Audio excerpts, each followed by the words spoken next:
Nadiem Makarim, Menteri Pendidikan, Kebudayaan, Riset dan Teknologi, membuat kebijakan yang ingin selesai S1 tidak wajib skripsi. Oh, apakah ini kebijakan yang serius karena langsung to the point, atau ini hanya sebatas angin surga karena itu diserahkan kepada kampusnya? Bagaimana menurut kalian? Menurut analisis saya,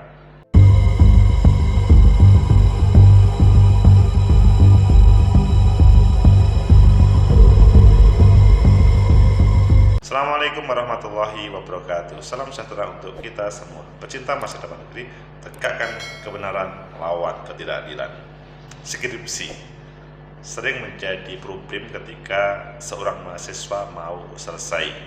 Bukan kadang-kadang sih, banyak di antara mahasiswa yang senior, yang sudah sekian semesternya, itu tidak bisa selesai karena skripsi. Padahal berbicara teori sudah selesai pada waktu semester 6 atau maksimal semester 7. Dan menteri yang baru, Nadiem Makarim, memberikan tidak wajib skripsi untuk S1. Ayo kita baca di beberapa media dan selanjutnya nanti kita kupas sebenarnya apa yang terjadi. Seriuskah pendapat ini?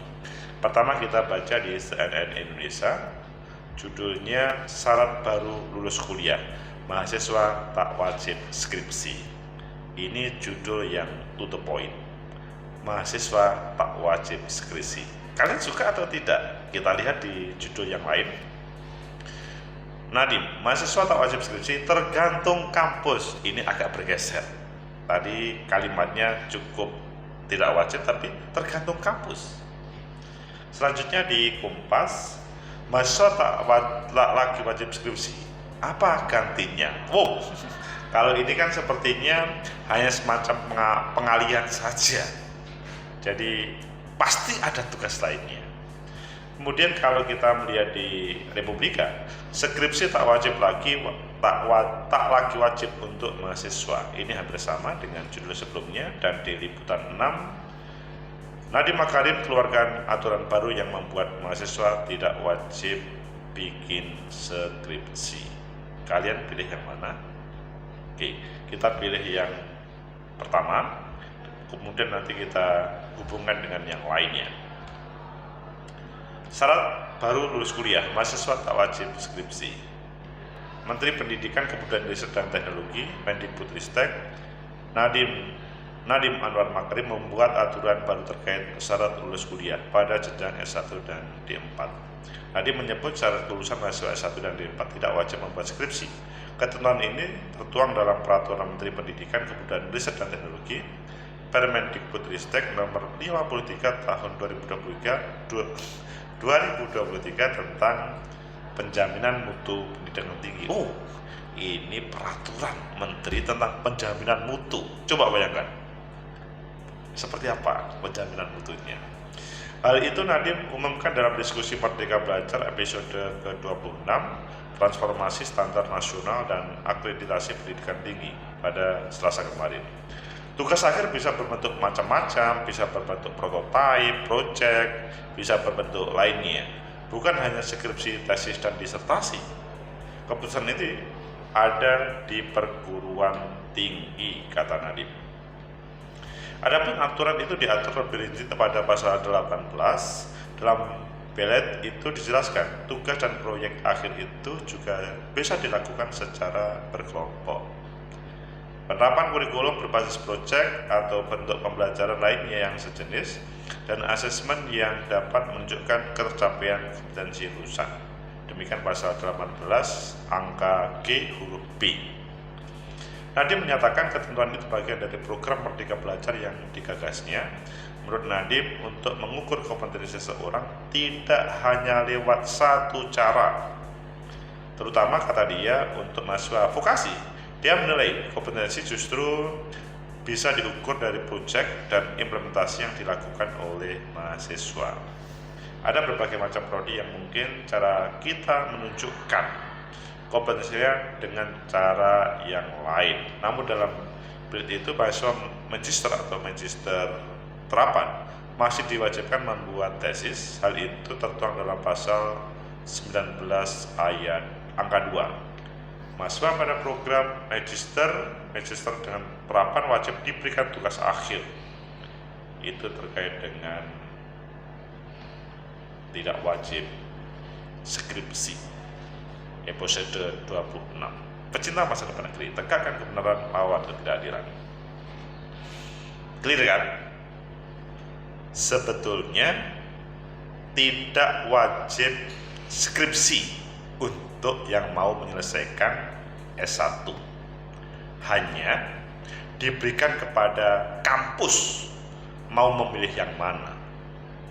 Sehingga pertanyaan pada awal tadi, apakah ini serius atau hanya angin surga, semacam memberikan semacam ya wacana saja, tetapi sesuatu yang tidak bisa dilaksanakan?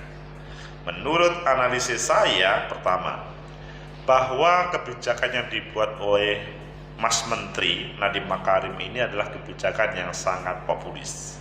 Karena pada faktanya ada banyak mahasiswa yang belum mampu untuk menyelesaikan skripsi, tapi substansinya bukan tidak bisa menyelesaikan skripsi, tetapi memang pada kebutuhan dari mahasiswa itu beragam, dan secara teknis dianggap sebagai orang atau sebagai sarjana itu tidak identik dengan sebuah tulisan.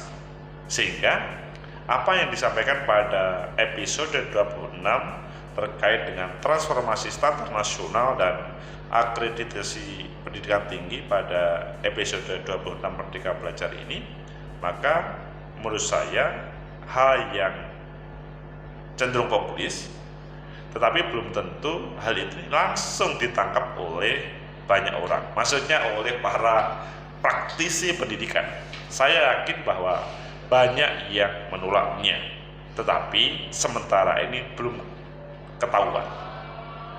Kemudian yang kedua, apakah ini merupakan kebijakan yang bisa berlaku untuk semuanya? Kalau menurut saya, kalimat tergantung pada kampus itu bisa dilanjutkan aspirasi oleh sivitas akademika. Mahasiswa pun di situ berhak untuk mengambil kebijakan dengan membawa aspirasi terhadap pimpinan dari masing-masing kampus. Jadi kalau menurut saya, secara demokrasi dalam dunia pendidikan, rektor boleh mengambil kebijakan dengan senat universitas misalkan, tetapi bahwa aspirasi para mahasiswa itu yang terpenting. Hanya keberadaan aspirasi dan keputusan rektor itu seharusnya disesuaikan dengan seperti apa sih jurusan ataupun perguruan tinggi yang dimaksud. Jadi kalau saya sangat setuju ya, kalau memang mereka vokasi, it's okay dengan project. Ketika mereka memang membutuhkan banyak praktek, ya tidak harus skripsi. Tetapi bahwa skripsi itu masih menjadi hal penting bagi mereka yang dunia akademisnya lebih tinggi, dunia teoritisnya lebih tinggi. Karena di situ sebagai semacam apakah dia mampu untuk menggunakan satu teori atau tidak di dalamnya. Jadi kalau misalkan mahasiswa selama 3,5 tahun atau 4 tahun dia mampu untuk membuat skripsi, pertanda bahwa yang bersangkutan itu bisa membuat sebuah karya yang sesuai dengan jurusannya, dan yang lebih penting adalah menggunakan satu teori untuk memberikan solusi terkait dengan fenomena atau problem yang sedang hit. Kemudian yang ketiga, sekali lagi, kalau seandainya pertanyaannya, apakah kalian setuju nggak dengan pendapat ini? Mungkin ada yang mengatakan ini bukan masalah setuju atau tidak setuju, tetapi kalau menurut saya sih ini adalah langkah yang cerdas, berani, tetapi penuh tantangan. Maksudnya cerdas berani itu karena bukan mungkin, sebagian mahasiswa pasti menangkap itu, tapi untuk dipraktekkan secara teknis lapangan itu agak kesulitan. Mengapa? Karena berdasarkan pengalaman dari taruhlah pimpinan di perguruan tinggi, taruhlah para dosen-dosennya, itu mereka rata-rata telah selesaikan skripsi. Hal yang baru datang itu selanjutnya belum tentu bisa diterima, apalagi kalau berbicara berdasarkan pada pengalaman dunia perguruan tinggi. Mas Menteri itu berbeda dengan para profesor-profesor senior-senior di kampus masing-masing. Pecinta masa depan negeri, tegakkan kebenaran, lawan ketidakadilan. Sudah saatnya para mahasiswa menentukan sikapnya, supaya kebijakan menteri ini tidak membuat kalian galau. Meskipun mungkin kalian pada saat ini sedang mengerjakan skripsi. Begitu juga para praktisi pendidikan. Kalau menurut saya, kalau mereka yang proses bagian dari pemerintah, maka sifatnya tinggal menjalankan. Tapi mereka yang berada di perguruan tinggi taruhlah swasta, mereka pasti akan lebih berani untuk mengambil sebuah sikap terkait dengan kebijakan ini.